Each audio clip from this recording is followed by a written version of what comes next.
Assalamualaikum warahmatullahi wabarakatuh. Waalaikumsalam warahmatullahi wabarakatuh. Selamat pagi anak-anak. Pagi, Bu. Gimana kabarnya hari ini? Alhamdulillah. Baik, Bu. Alhamdulillah, semoga kalian selalu sehat dan semangat terus ya belajarnya. Baik, Iya, Bu. Sebelum memulai pembelajaran, mari kita berdoa agar kegiatan hari ini berjalan dengan lancar ya. Kepada ketua kelas, silakan pimpin doa. Sebelum belajar, marilah kita berdoa. Berdoa dimulai. Berdoa selesai. Terima kasih, semoga ilmu yang akan kita pelajari hari ini membawa keberkahan ya. Amin.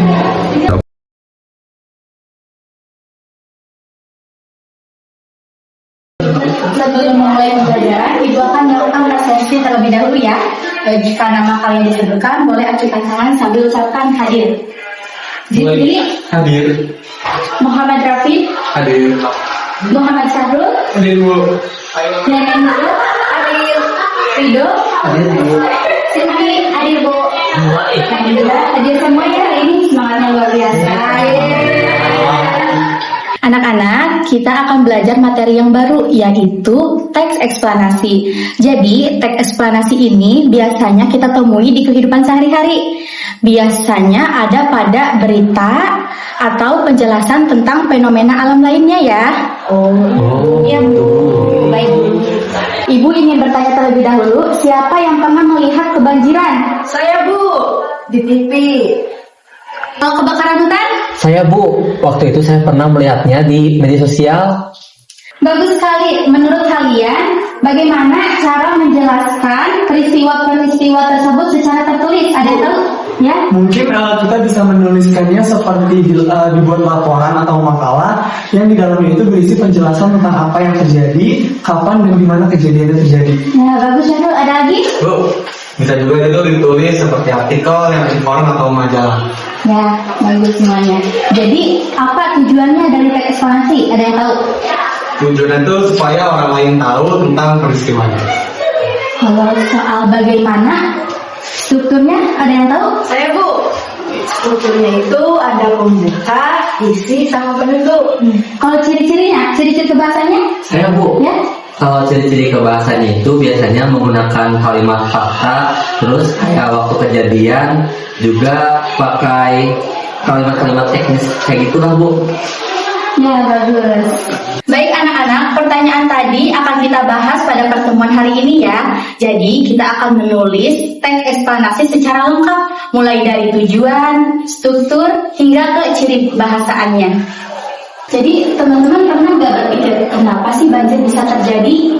Atau bagaimana sih proses terjadinya turun hujan? Pernah? Iya, Bu. Saya pernah kepikiran kenapa kalau hujan deras terus bisa langsung banjir ya. Ada lagi? Saya juga, Bu, penasaran kenapa gunung bisa tiba-tiba meletus. Emang di dalamnya ada apa sih? Ada lagi? Bu, saya juga sering lihat di berita, tapi nggak tahu cara kerjanya. Jadi pada materi hari ini mengenai teks eksplanasi ini kita akan mempelajari mengapa dan bagaimana suatu fenomena bisa terjadi ya. Baik, Bu. Baik, kita akan belajar melalui proyek kelompok ya. Untuk kelompoknya Ibu akan bagi berdasarkan absen. Baik, Bu. Ibu akan bagi dulu ya kelompoknya. Ya, Bu. Untuk kelompok 1 ada Zikri, Syahrul, sama Rido. Kelompok 2-nya ada Silvi, Neneng, sama Rafi. Jadi setiap kelompok tentukan temanya, bisa sosial atau tentang alam ya. Setelah itu nanti kalian bekerja secara adil. Ada yang mencari data, ada yang menulisnya, sama nanti presentasikan di akhir. Baiknya, Bu. Jika anak-anak sudah menemukan temanya, boleh tanyakan langsung ke Ibu ya, untuk disetujui atau tidaknya. Iya, Bu. Bagaimana untuk kelompok 1 sudah ada temanya? Bu, Ya. kemungkinan kelompok kami akan mengambil tema tentang kemacetan lalu lintas. Soalnya itu kan sering terjadi di kota-kota besar. Ya, bagus. Kelompok 2? Kita tuh pilih banjir karena di daerah kita dulu tuh pilih banjir. Iya, bagus anak-anak. Sekarang susun ya oleh kalian untuk melakukan proyek awal. Yang pertama, mencari informasinya bisa dari internet atau dari buku. Yang kedua, membuat kerangka tulisan teks eksplanasinya dengan cara terstruktur ya. Yang pertama ada pernyataan umum, deretan penjelas, dan yang terakhir interpretasi. Yang ketiga, menulis draft pertama teks eksplanasi yang telah disusun ya. Lalu yang keempat, menyunting atau merevisi. Jadi kalian mengecek kembali teks yang telah dibuat. Yang kelima, menyiapkan alat bantunya. Bisa dari PowerPoint atau Canva ya. Lalu nanti di akhir ditampilkan di depan kelas. Ya. Ya Bu, kami akan mulai mencari informasi lalu membuat gerakannya. Bu, boleh ya kalau kalian bagi tugas, jadi saya cari di internet, yang lain cari infonya dari Bu. Bagus, itu ide kalian sangat cerdas ya. Coba sekarang mulai mengerjakan proyeknya. Ibu akan mendampingi proyek kalian ya. Jadi jika ada yang belum paham atau belum mengerti, jangan ragu untuk bertanya kepada Ibu ya. Baik. Baik Bu. Bu, kami agak bingung bagian interpretasi itu maksudnya apa ya Bu? Itu di dalamnya harus ada pendapat kita juga atau cukup kesimpulan saja? Baik. Jadi interpretasi itu dapat berupa kesimpulan dan bisa juga berisi pendapat kalian. Akan lebih baik jika kalian menambahkan refleksi singkat di bagian akhirnya. Baik Bu. Ada yang mau ditanyakan lagi? Ibu, kami itu kesulitan dicari data tentang jumlah banjir. Jadi ada nggak saran sumber biar kami bisa cek? Kalian bisa mencari informasi dari situs terpercaya, biasanya pada BNPB ya. Lalu gunakan kata kunci banjir terbaru di Indonesia. Nanti muncul di sana. Terima kasih. Ya, sama-sama. Untuk tugasnya sudah selesai? Sekarang presentasi ya. Kelompok 2 terlebih dahulu untuk mempresentasikan hasilnya. Baik Bu. Baik Bu. Baik anak-anak, kita perhatikan dulu ya untuk kelompok 2 akan melakukan presentasi. Baik Ibu, kami izin mempresentasikan hasil proyek kelompok kami, yaitu kelompok 2, yaitu tentang dampak banjir. Kebetulan di luar itu sedang turun hujan. Nah, ada kaitannya dengan materi yang akan kita presentasikan, begitu. Mulai. Yuk kita mulai. Ini oke Ibu. Ya, di sini ada apa itu banjir? Banjir adalah peristiwa meluapnya air ke daratan yang seharusnya tidak tergenang air. Biasanya terjadi karena hujan yang sangat deras, sungai yang meluap, atau saluran air yang tersumbat. Akibatnya, rumah, jalan, sekolah, dan tempat lainnya bisa kebanjiran. Selanjutnya, rumah dan bangunan rusak. Coba bayangin rumah yang biasanya nyaman tiba-tiba kemasukan air kotor, perabotan rusak, tembok lembab, lantai berlumpur. Duh, pasti bikin stres banget kan? Sayangnya banjir bisa merusak rumah dan bangunan lainnya.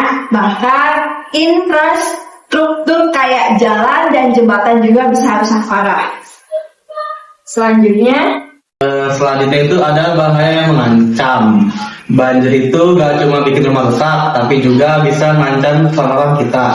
Arus banjir yang deras bisa menyeret orang, bikin tenggelam, atau menyebabkan kecelakaan. Makanya kita harus selalu waspada saat banjir datang.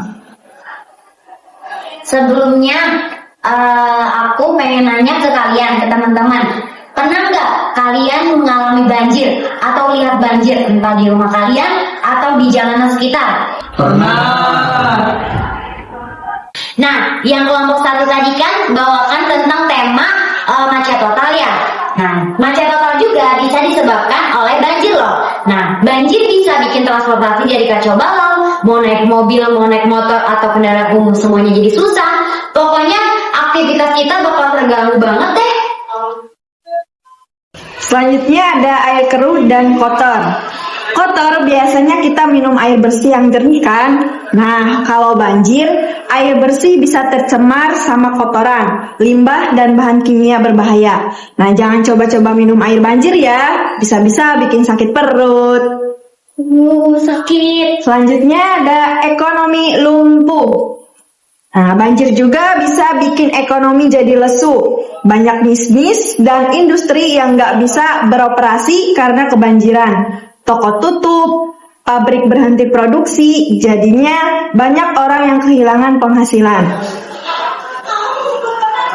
Selanjutnya itu gimana cara mencegahnya?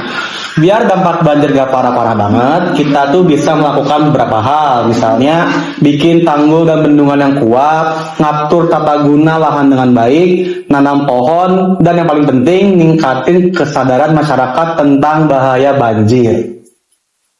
Jadi, Ayo bersama cegah banjir. Ya, mungkin cukup sekian presentasi dari kami. Kami akhiri. Wabillahi taufiq wal hidayah. Wassalamualaikum warahmatullahi wabarakatuh. Waalaikumsalam. Terima kasih, Bu. Baik, terima kasih pada kelompok 2 ya yang udah menampilkan presentasinya. Sama, Bu. Sudah bagus, tetapi kedepannya perlu lebih memperhatikan lagi penggunaan bahasanya secara tepat ya. Baik, Bu. Coba Ibu ingin tanya apa yang kalian pelajari hari ini? Ya, Zikri. Hari ini saya belajar cara menyusun teks eksplanasi. Saya jadi tahu bahwa setiap teks harus punya struktur yang jelas. Ada pernyataan umum, penjelasan, dan interpretasi. Ya, bagus. Bagian mana yang kalian belum pahami? Ada yang belum paham? Saya Bu, saya masih mengalami kesulitan pada saat memilih bahasa baku dan tidak baku. Soalnya biasanya saya menggunakan bahasa sehari-hari saja, Bu. Bagus, terima kasih ya atas jawabannya. Ibu senang kalian sudah memahami struktur teks eksplanasi karena struktur tersebut adalah bagian terpenting dari sebuah teks eksplanasi. Bagi yang masih kesulitan memahami ciri kebahasaan atau menggunakan kata-kata yang benar-benar baku, nanti minggu depan kita belajar lagi ya. Baik, Bu. Yang terpenting kalian sudah mau berusaha untuk kerja kelompok ya. Jadi Ibu sangat mengapresiasi proses kalian. Terima kasih, Bu. Kita telah mempelajari teks eksplanasi. Jadi apa saja coba poin penting yang kalian ingat? Ada yang tahu? Bu, jadi menurut saya teks eksplanasi itu menjelaskan sebab atau proses suatu peristiwa. Ya, betul. Ibu juga melihat kalian sudah bekerja dengan baik ya. Jadi kita cukupkan pertemuan hari ini. Pertahankan terus ya semangatnya. Baik. Hati-hati di jalan. Sampai jumpa di pertemuan berikutnya ya. Assalamualaikum warahmatullahi wabarakatuh. Waalaikumsalam warahmatullahi